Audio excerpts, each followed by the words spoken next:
Welcome back. The Temple Mount is the site of the first and second Jewish temples, but for hundreds of years it's been occupied by Muslim shrines. The Al-Aqsa Mosque and the Golden Dome of the Rock now sit on the site.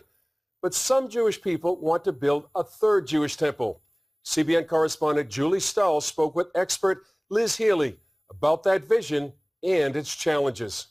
Liz Healy, welcome to Jerusalem Dateline. Thank you. It's good to be here. Yeah, and we're here on the Mount of Olives with lots of tourists. Mm-hmm. And we're overlooking the Temple Mount with the Golden Dome of the Rock and the Al-Aqsa Mosque.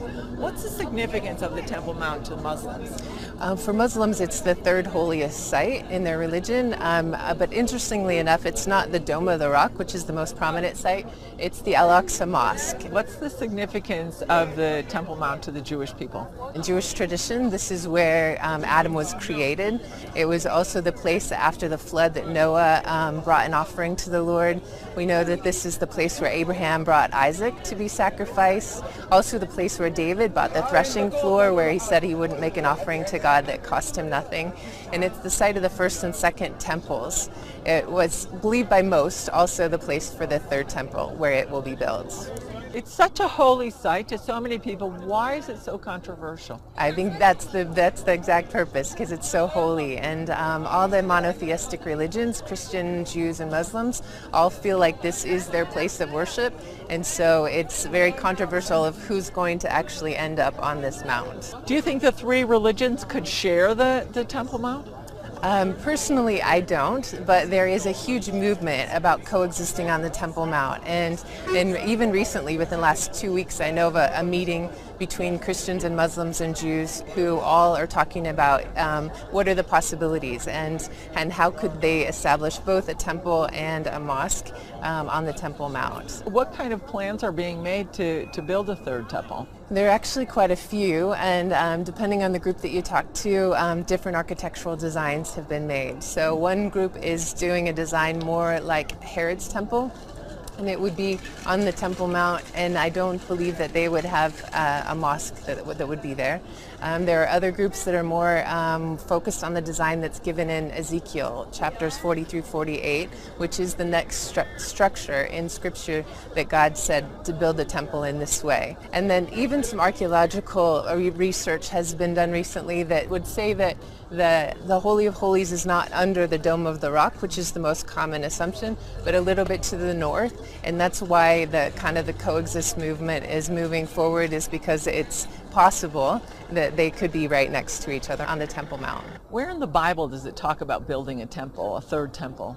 There's several references, and somewhat depends on interpretation, but we would begin in the book of Daniel, where it talks about the abomination of desolation, and we know that's happened once, but it talks of a future time where the sacrifices will again be taken away. So a temple would have to exist for the sacrifices to be done.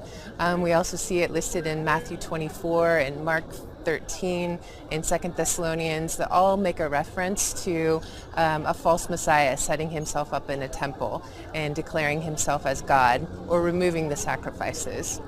We also see in the book of Revelation, John is told to measure the temple measurements, and so there has to be a physical temple for him to be able to measure it. So what preparations are actually being made right now to build the third temple? There are actually quite a few, and it just shows that God is giving the Jewish people kind of signs or an expectation that it's time for the soon coming Messiah. But there is a group specifically that has reestablished the Levitical priesthood. They just started a school a few months ago, and they have a registry for those who are from the Levitical line that they could come and be trained and be ready to do the service in the temple. They've also started a red heifer farm.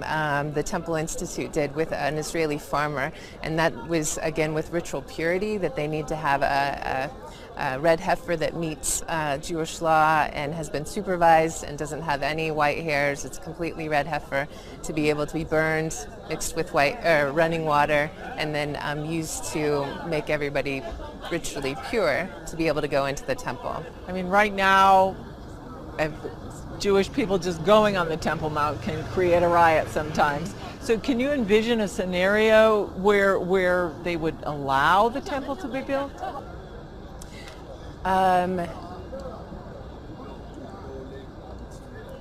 No. A lot of the scholars that I've spoken to talk about how the building of this next temple is really going to bring peace to Israel and to bring safety from all her enemies. And so in that way, I can see that any maybe leader that would be raised up or somebody that would be able to bring the nations together, especially those who might align with Israel, that there might be some agreement that the temple could exist there and this person could be set up in the temple. What we know is that's probably going to be a false Messiah, because as we read in the book of Daniel, that there's a false Messiah that's going to make a peace agreement. And so that's the potential, is that something would be built for the false Messiah to set himself up. Okay. We are in the final days. I believe you're going to hear more talk about the great temple being built in Israel. Do you believe that at all? I didn't ask you ahead of time, so maybe. Well, yeah, I mean, certainly, and there's a push for that. And did you notice that one of the very first things when Trump was elected, the rabbis in Israel calling on him and Putin to use their international clout to do what? To rebuild the temple. Don't think this can't happen. I think impetus is on our side right now. I think we're moving towards a moment. And the rabbis over there, some of what the mystical rabbis are saying is very, very curious right now. What can we find out right now? Will we just go? Yeah, I want to know. I know my audience. So look, there's so many of these articles. We've been running them at Skywatch TV almost every week right now. And so I only brought a couple of them with me. This one, Trump upset victory divinely sent to begin messianic process, say Israeli rabbis, right? And this one, ancient secret of Daniel's 70 weeks predicts end of days will come this year in 5777, which started in October last month in the Jewish calendar year and will be done by September of the coming year. So, and by the way, that was Rabbi Meir Horowitz 300 years ago, working on Daniel's time and half a time, and he set a date. He set a date 300 years ago. He said, this will all happen. The Messiah will arrive. The end times will begin in the Jewish calendar year 5777. The rabbis have held that dear to them since then. What is that? That's 2016 to 2017. Messiah will arrive. Now, they're looking at Donald Trump. One of the rabbis illustrated how his name in the gematria, the numerology of his name, actually means Messiah. Now, there's some weird stuff here that's going on. So think about this for a moment. In the Jewish Zohar, 700 years ago in medieval Aramaic, Orthodox Jews speculated about when will the Messiah be on the earth, right? And in the Vieira section of the Zohar, they said he will arrive on earth in the year 57, he will make himself known in the year 5773, which was 2012 to 2013. Oddly enough, Trump goes to Israel in 2012, decides not to run for U.S. president, meets with heads of states, comes out of that, you can watch the YouTube on television, and he starts talking to the Jewish people, telling them to vote for Benjamin Netanyahu and the Likud party, which they did, right? Wow. But what the Zohar said was, he will be identified. From that day and forward, there have been at least a dozen Jewish rabbis that have said, the Messiah is on earth now, he's been identified, he is soon going to make himself known. Well, some key things have to happen for the messianic figure in the Jewish mindset. For the Messiah to arrive, you can't think of him like we think of Messiah. We think of Messiah after the model of Jesus. He's the Son of God, divine birth, all of that. That's not the way the Jews look at the Messiah. They're looking for a king. They're looking for a political leader. As a matter of fact, Messiah to them means the anointed one, and it goes back to the ancient days when they would anoint a king and recognize him as this is the man that God sent. And what they're looking for is several things. First of all, they're looking for somebody in a political figure who can lead decisive battles in defense of Israel. This is why the only politician on the face of the earth that was standing up and saying, if I'm elected president, I'm going to be the biggest friend that Israel's ever had. We're going to undo the Iran deal, well, blah, blah, blah, right? And being a friend of Benjamin Netanyahu. Secondly, they're looking for, when the Messiah comes, there will be an ingathering of Jews from around the world back into the Holy Land. That's why the rabbis, on the eve of his election, went on television and said, we need to call now Jews from around the world, come back to Jerusalem because the Messiah is here, right? Yes. There's another thing. Thirdly, they talk about when he arrives, he is going to reinstitute the temple service. So what was the second thing they did? They called on Trump and Putin to use their power to rebuild the temple and to reinstitute the temple service. I'm not saying that they think he is the Messiah. What I actually think is that most of the rabbis there think he's John the Baptist and the Messiah is about to appear. He's the forerunner. He's the guy that's going to start the message in the wilderness, and the Messiah is going to come in on his heels. And so we need the temple service. We need to get back into Israel, the Messiah. Now, why are they saying that? They have identified somebody. I mean, there could be a few rabbis there that think he's the Messiah. The other third key is he has to be of the Davidic dynasty. He has to be of the Davidic bloodline, and there is an effort right now to go back through the European monarchy, cousins of President Donald Trump, to show that his bloodline goes back to the Davidic dynasty. Now, why are these efforts underway? I'm just saying there's something very strange here that's going on, and everything I'm saying can be verified. Multiple news agencies, the Jerusalem Post, Breaking Israel News, they're all talking about this right now. So they too believe that we are in the end times. They too believe that the Messiah is about to appear. We would say the second coming is about to happen, but their Messiah is going to be a false Messiah. He's going to be the Antichrist, right? So I think that the smart ones in Israel are looking at him right now. They're saying he is God's, what we would call John the Baptist. He is God's messenger. When he takes over in January, there is a 5777 countdown to the appearance of the Messiah, and something could happen overnight that could lead to the reconstruction of the temple.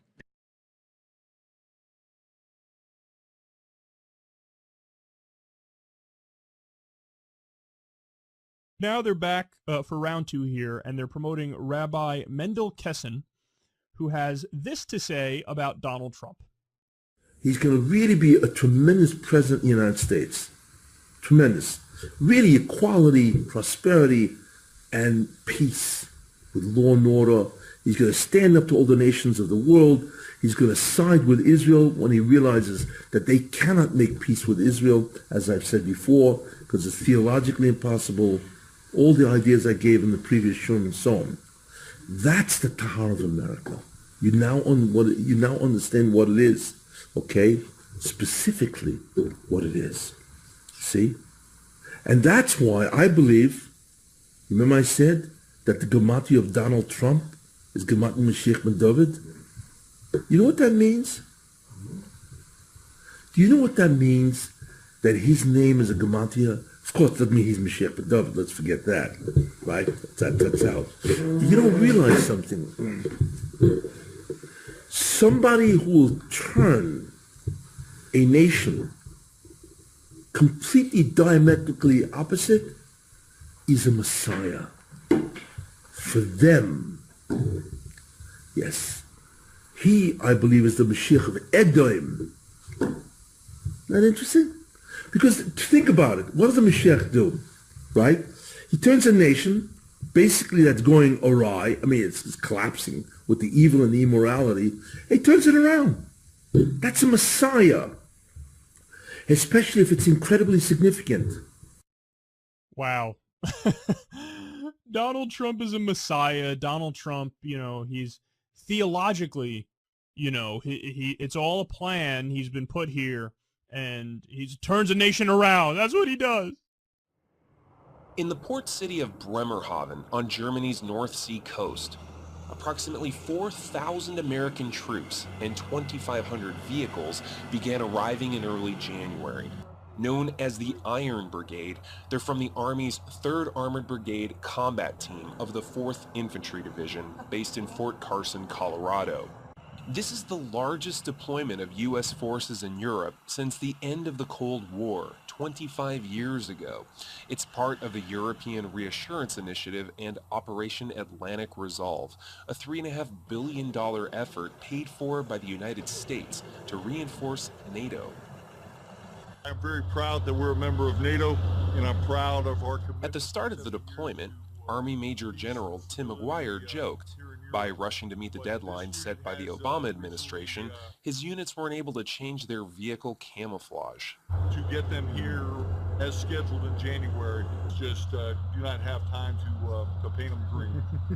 But the Army is anxious to deliver a serious message. To demonstrate to allies and adversaries alike, the U.S. is determined to assist NATO in defending Eastern Europe from potential aggression from Russia. The combat power here is a tangible sign of the continued commitment of the United States of America. It is one that enables us to work with our allies and send a message that we remain committed. You've got tanks here. Brigade Commander Colonel Christopher Norrie describes his unit as lethal. We're an Armor Brigade combat team. So as part of that team, we have tanks, Bradleys, we have indirect fire systems, Paladins. We have a whole range of vehicles that make up our team here. You can see now you've got one ship here, one ship there, both offloading all of our equipment in preparation for onward movement. Norrie's troops spent the past year training for this mission. What's up, Iron Strong?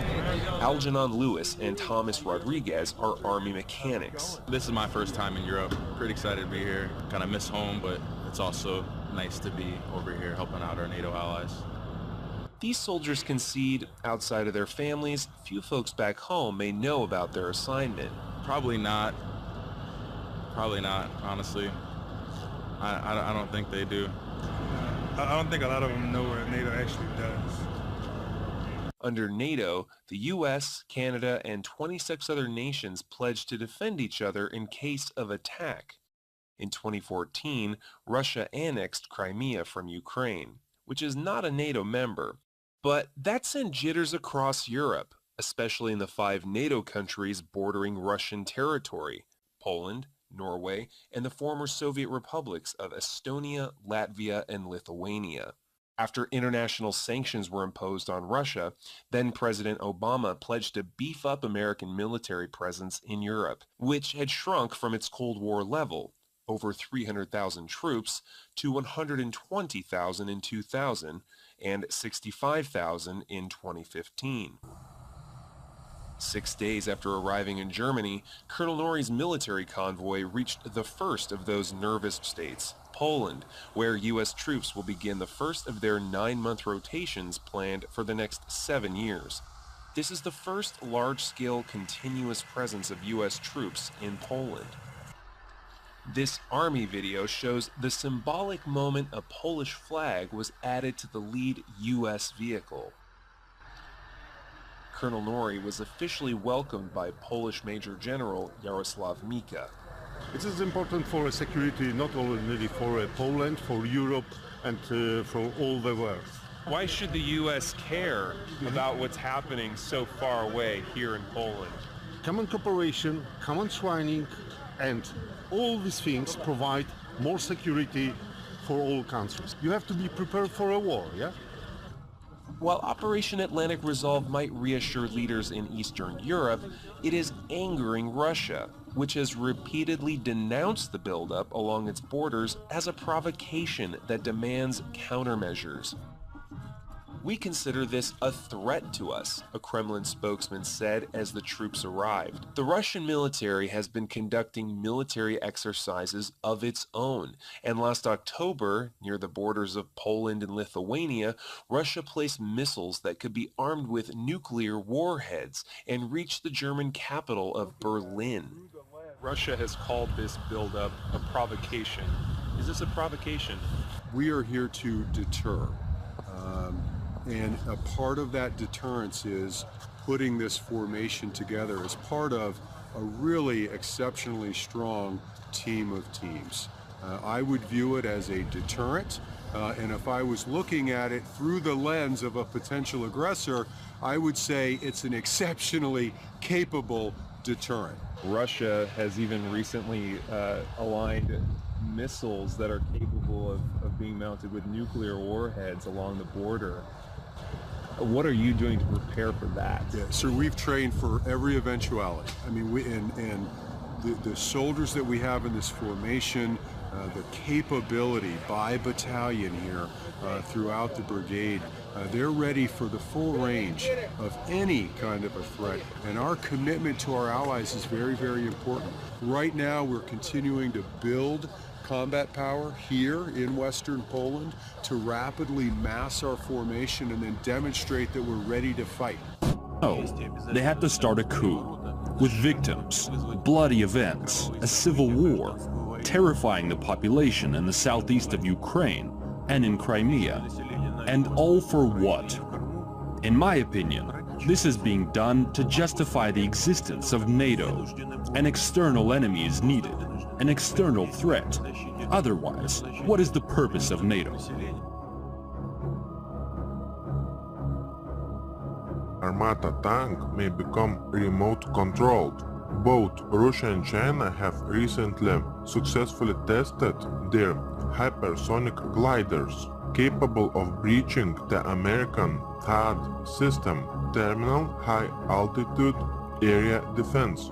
An air-droppable missile defense complex is being developed for Russia's airborne forces to ensure that after landing, troops have the means to secure the skies and prevent inbound airstrikes. This system will be the first operating version of its kind in the world. Russia's all-new Buyan M missile corvette may be small, but the weapons it carries on board really boggle the mind. The servicemen of the Independent Rocket Artillery Brigade of Russia's Northern Fleet have received Bastion, NATO reporting name SSC-5, Mobile Coastal Defense Missile Systems, bomb-proof. Russian Terminator Girl tests the next generation personal armor. The next generation protective suit she was testing was developed by Central Research Institute of Precision Machine Building for Russian armed forces. More than 20 new types of robots are being developed in Russia that will someday be put to use in life-threatening situations on the battlefield. This is Russia's latest combat helicopter with a flight speed 450 plus kilometers per hour.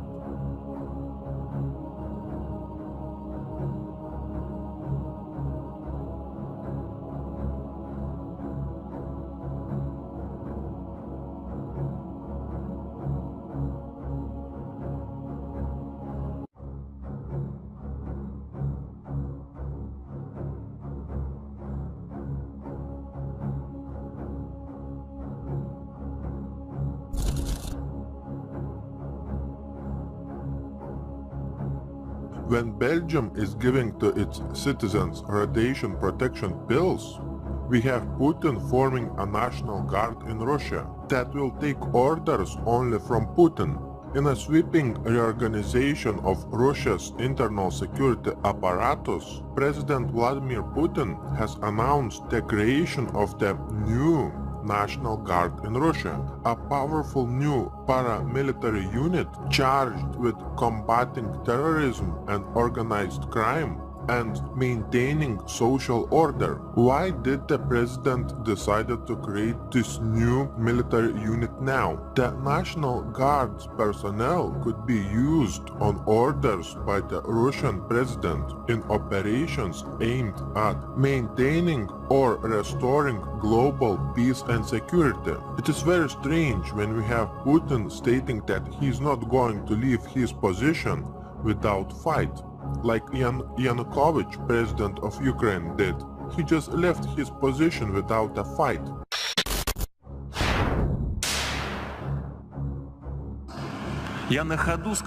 I called Donald Trump a bright personality, and there's no doubt about how bright a personality he is. Trump said he wants to restore full-fledged relations with Russia. What's bad about that? All of us welcome it, don't you? In any case, we'll work with any president elected by the American people. However, the Americans keep lecturing others on democracy. But are their own elections really that democratic?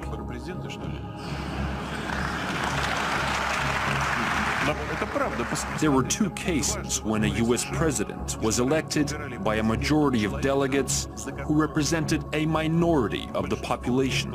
Is that democracy?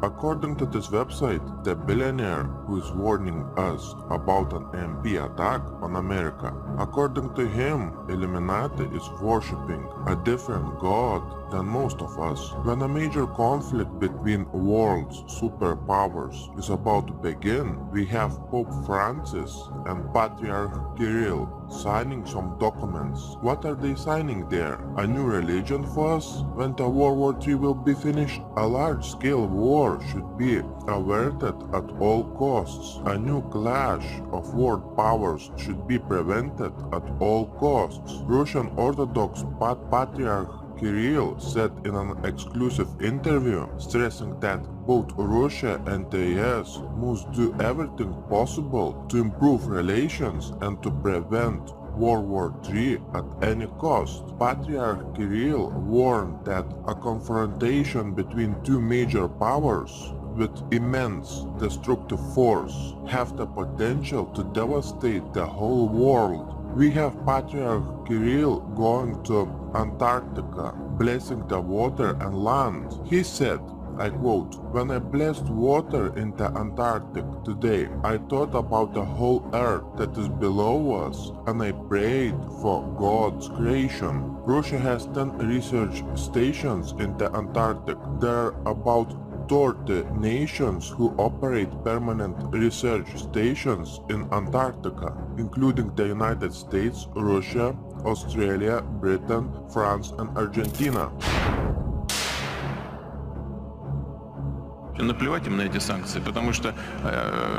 Has the US been affected by the sanctions? No, they couldn't care less about them. It's Europe that's been affected. And Americans tell their European partners that they have to tolerate them for a while. But why do they have to tolerate them? I don't understand. Well, if that's what they want, then let it be. But why? Maybe Matteo can explain that to me.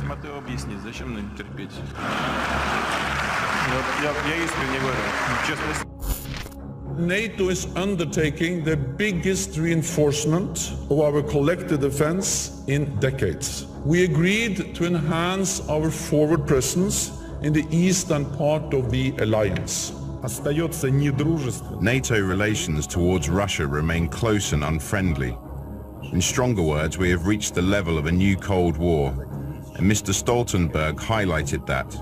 Sometimes I wonder whether we live in 2016 or 1962.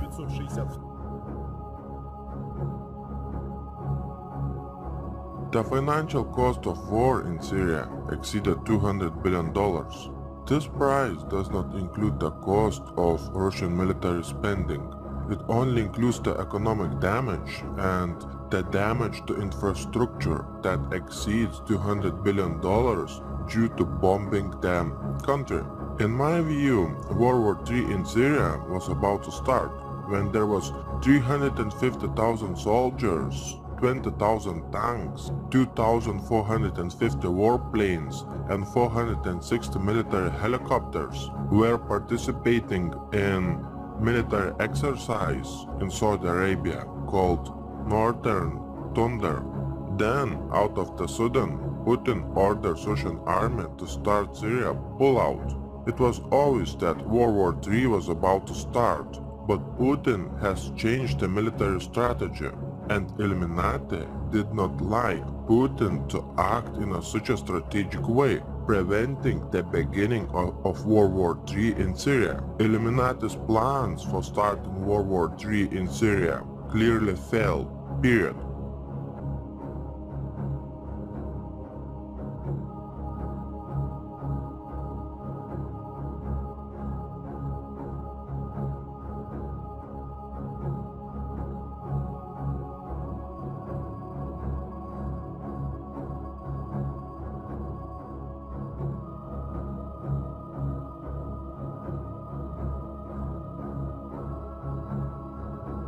The U.S. atomic bombing of Hiroshima nearly destroyed the entire city. A second nuclear attack 3 days later on Nagasaki in southern Japan killed 70,000 more. Many of the survivors have suffered cancer and other radiation-induced illnesses or have remained unmarried and childless over concerns of birth defects.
I order to act in the toughest way. All parties threatening the Russian forces and our infrastructure on the ground are to be destroyed immediately. All right, look at the guy to port. Look at the left one. He is on the deck. On the deck, below the bridge wing.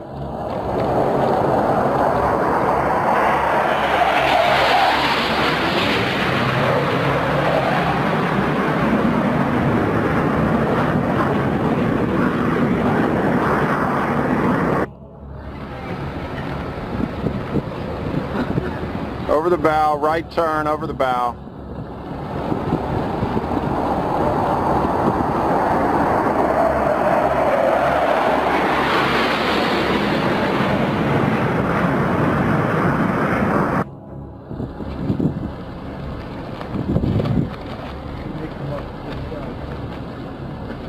Looks like you may come across the flight deck. Coming in low, bridge wing level.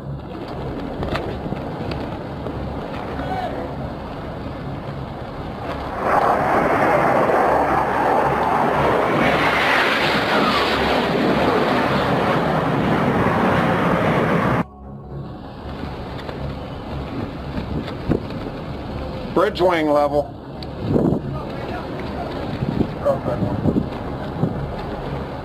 Below the bridge wing. Below the bridge wing.